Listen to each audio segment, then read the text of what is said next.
Weather Warriors, welcome to this quick edition of State of the Weather Address. We're making a quick edition for this incoming Arctic attack that I've been talking about. We're going to make a video update about this, okay? Potential Arctic outbreak trolley heading towards the central and eastern United States. And this is the thing I was talking about in my winter forecast. We're starting to see this feature develop. I'm going to talk about how this is happening and what this means for the storm pattern. But first, click those bell notifications below, the subscribe button. We release weekly videos. And as always, these videos go great with a nice warm beverage.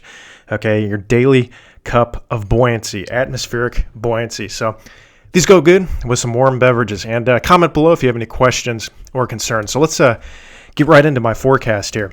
Well, we're going to look at the CPC first, the Climate Prediction Center. And this is over the next 2 weeks. And way below average temperatures. Diving into the central and eastern United States. The teleconnections are favoring this. The stratosphere is favoring this. The circulation up in the stratosphere. We might be dealing with some polar vortex splitting, which could send surges of cold air into the central and eastern United States, particularly the northern U.S. So this is the CPC. They've got a 80 to a 90% chance up here of below average temperatures. So very likely and slightly above average out in California. And then the precipitation outlook, look at that. We got cold and we got above average precipitation overlaid for the northern and the eastern United States. And so what does that mean? We could be seeing an uptick in snowstorms. And we already have that storm system tracking through and hitting the East Coast.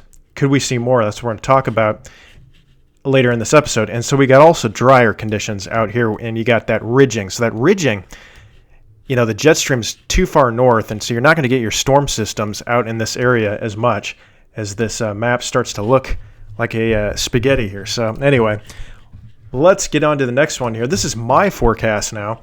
This is the temperature outlook between the 17th and the 31st of January. This actually might continue into February as well, at least for the first week or so. Much below average temperatures, and these are the degrees below or above average in general. Again, this is not every day. This is all of these days combined. And you can see up here in the north central U.S., I'm thinking it's actually off the scale. It's probably going to be 8 degrees below average on average up there, somewhere between 4 and 8, around 6 degrees below average in this purple area. In this blue area, 2 to 4 degrees below average, and in this light blue area, around 2 degrees below average, and then kind of slightly above average out here with that ridging.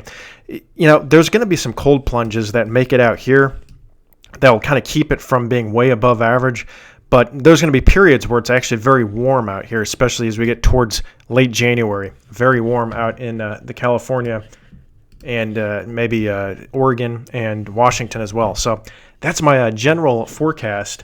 And the general jet stream, again, is going to kind of look something like that. And when you get that, you can get storm systems that ride up the East Coast. You also can get some plunges that move into the central U.S. and deliver some storms out here. But the main show is going to be from the central to eastern United States for this one. So let's look at the models real quick. We're going to quickly look at the GFS. I'm not going to go too much into the teleconnections on this episode. We're going to keep this kind of brief. This is the current pattern right now. Let's fast forward this. Okay, so this is that storm system right now that's tracking through the central U.S. You got this little trough here. This is really going to set, after this, you're going to start to see some cold air, and this is the first sign of it. You see this troughing start to build out here, and you're going to start to see some very cold air escape down from Canada to central and eastern United States. But anyway, this storm system, you can see these two little areas right here. You'd like one of these to really start dominating. That would bring a very powerful storm system.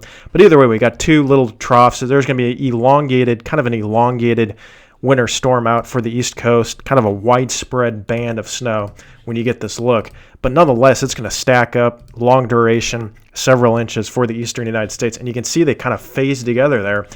So as the storm system gets up towards Maine or very far inland, you're going to see some pretty heavy snow. It's going to really start to blow up as it hits the East Coast. But look at that. Look at that little wave out. Whoops.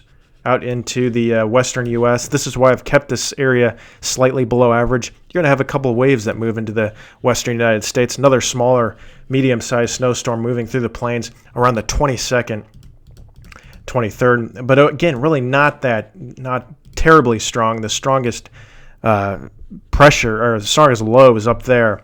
And this is kind of more of an elongated look. But nonetheless, you could see some precip move through. But look at this out here, this ridging just nosing up into the Gulf of Alaska, into the West Coast. This is going to help bring down lots of cold air from Canada. Okay, it's going to shunt that Arctic air down into the East Coast. You're going to see just waterfalls of cold air, or glaciers maybe is a better word for that. But this is the 24th, and this is going to last just really for a while, for a week or two. And you can see this cold air just diving into the central and eastern United States. So, it's winter. We've all experienced this before, but I know some people really love the cold air, and some people love the warm. So this is your contrast. I mean, you're going to see a big contrast here. Very warm over here, very cold over here. And again, we'll see if we can get some storm systems to track up for the snow lovers on that eastern side of this troughing here. And we'll go fast forwarding into the 30th, 31st. And I think this is going to continue for a little bit into February as well. Again, the teleconnections, the stratosphere, it's supporting this, not just these models. But like I said in the previous video, that you would see this, and it's really starting to materialize. So this is the GFS. It's an ensemble model. It's several different runs of the GFS, or different variations. Let's just look at the snow depth and see what kind of snow depth we're dealing with here. Again, this isn't total snowfall accumulations. Snow depth just indicates how much snow is on the ground at the current time, at the current hour that we look at. So I actually can't find total snowfall on here. You can find them on weathermodels.com, I believe it is, but that's a paid site. We'll go out to 384 hours out, several hours out, and we'll go right now. This is right now, and then we'll go out several hours, and you can see this area starts to really light up with snow, and that's indicative of this pattern that we're going to see, especially for the East Coast, and probably some clippers down here, some snowstorms riding up, and you're going to get several inches out there. Probably some good snow out in the mountainous regions, the Rockies, as well, as we have a couple of waves moving through there as well. Let's look at the temperatures real quick. So how cold are we going to get? We're going to zoom in a little bit farther so we can see this. And we are going to go to the United States. This is right now. I'll just fast forward. This is a lot to look through, but you can see this plunging towards the 23rd, 24th, 25th, single digits. Whoops. Really just that whole period. This is kind of the average of it right here. Single digits for much of this area, probably a little bit further south than what that shows, but even below sub-zero temperatures up here. And this is during the day, so very cold temperatures. Again, we've all experienced this before, but it's been a while since we have a big blast like this, but I think it's finally going to happen. And we'll look at temperature anomalies. Okay, so we're going to look at the jet stream just above the surface, not the jet stream, the 850 millibars just above the surface, just off the deck. You can see that storm system pulls very cold air. Whoops. We'll look at the storm systems after this. We'll look at the temperatures first. You can see the cold system, or the storm system, just dives some cold air behind it, pulls out some cold air. The high pressure pushes it, dragging up some nice warm moisture. Going to be a nice system out here for the Ohio Valley and the East Coast. So that's going to be the first of this cold. Drags it south. It might warm up a little bit, but that pattern, sure enough, is going to start to get a lot colder as we get towards the 25th here, 26th, 27th, 28th. Look at that big plunge towards the 30th and the 31st.